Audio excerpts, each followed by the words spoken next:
Donc, on est rendu à la partie B de notre programme. Donc, on va regarder le rayonnement des variables ou le level des variables. Level, c'est en anglais, on dit, je ne sais pas qu'est-ce qu'on dit en français, on va dire rayonnement. Donc, on va right-cliquer sur ça ici. On va ajouter un nouveau dossier. On va le nommer classe. Voilà. Et sur le dossier classe, on va right-cliquer encore, clic le droit, et là, on va ajouter une classe. Et cette classe-là, on va l'appeler variable.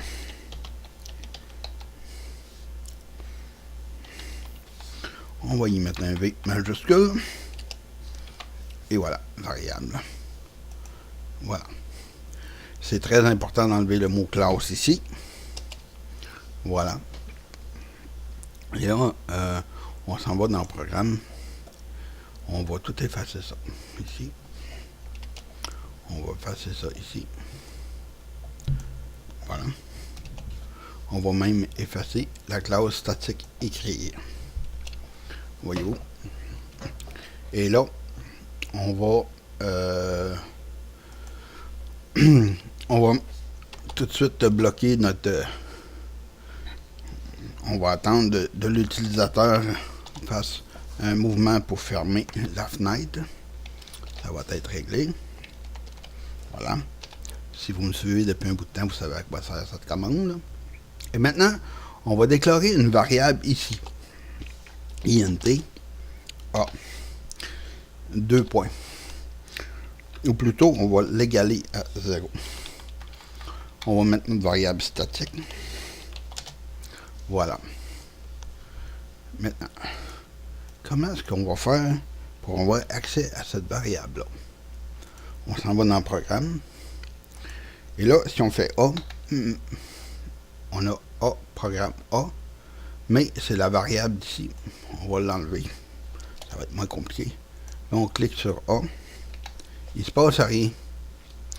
Mais, si vous cliquez sur variable, qui se trouve à être ici, vous cliquez ici, il n'y a rien encore.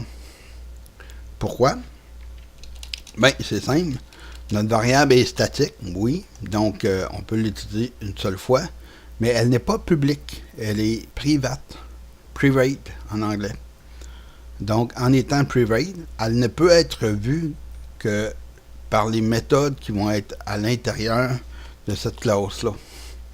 Mais si on veut avoir accès à cette variable-là dans d'autres classes, il faut absolument la mettre publique. Donc là, on commence à comprendre un peu public, private. Private, qu'est-ce que ça veut dire?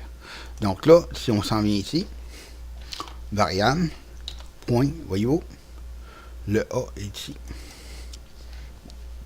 À partir de ce moment-là, on peut l'utiliser exactement de la même façon qu'un autre variable. Maintenant, si je marque console point writeline parenthèse, il faut toujours mettre notre variable point A et qu'on exécute le programme. Ça nous donne 10. Maintenant, on aurait pu aussi enlever cette variable-là et ici mettre 10. OK, on va mettre 20 pour clarifier les choses. Ce que ça fait, c'est que ça ouvre ici une partie de la mémoire, ça y donne le nom A et ça met 20 dedans. Et là, automatiquement, je crois que ça va apparaître 20 ici. Voyez-vous? Même si je n'ai pas donné de valeur à rien, cette variable-là, elle a été initialisée à 20. Maintenant, on peut la mettre private et la faire écrire d'une autre façon. En étant private, évidemment, j'ai plus accès à la variable ici. Voyez-vous? Mais, je pourrais mettre une méthode ici. Et elle, la méthode statique, void, statique public,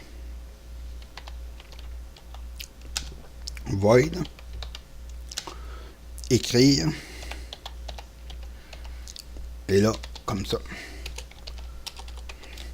Elle, ici, la lettre, elle est disponible ici, parce que toute la classe la voit, parce qu'elle a été déclarée. Je ne sais pas si vous vous souvenez, quand on avait déclaré une variable ici, en haut, toutes les méthodes ici, le voyaient dans la classe programme, mais c'est la même chose ici. Donc là, on va écrire console, point writeline, parenthèse A. Là, vu que on fait partie de cette classe-là, on n'a pas besoin de marquer le nom de la classe, parce qu'on est déjà dans cette classe-là. Donc, on marque A, et voilà. Maintenant, si on s'en vient ici, puis on marque variable, point, écrire. Voyez-vous, il devient disponible. Pourquoi que écrire est disponible? Tout simplement parce qu'il est public. Et aussi, surtout, parce qu'il est statique. Ça, on va commencer à voir ça prochainement.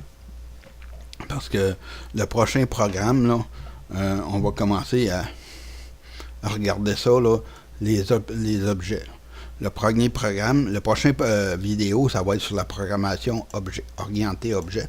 Et là, on va savoir un objet, qu'est-ce que c'est. Et là, on va commencer à faire la différence entre ce qui est statique et ce qui n'est pas statique. Voilà. Donc, si je fais ça, voyez-vous, ça écrit mon bain. Donc, c'était ça pour les classes. Maintenant, le prochain cours va être un petit peu plus long, un petit peu plus compliqué aussi. On s'en va de plus en plus dans des programmes plus compliqués. Donc là, on va faire un petit cours sur les objets. On va enfin comprendre qu'est-ce que c'est les objets. Par la suite, on va faire un autre cours sur faire une espèce de petite calculatrice bien simple là, en application Windows. Et en application console. Et ça va être tout pour les applications console. Après ça, on va commencer avec les applications en fenêtre, là. Application Windows.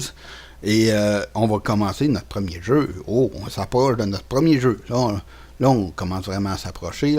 Ça va être bientôt. Fait que là, je sais pas, ça s'en vient. Ici Marc Laflamme qui vous dit à la prochaine.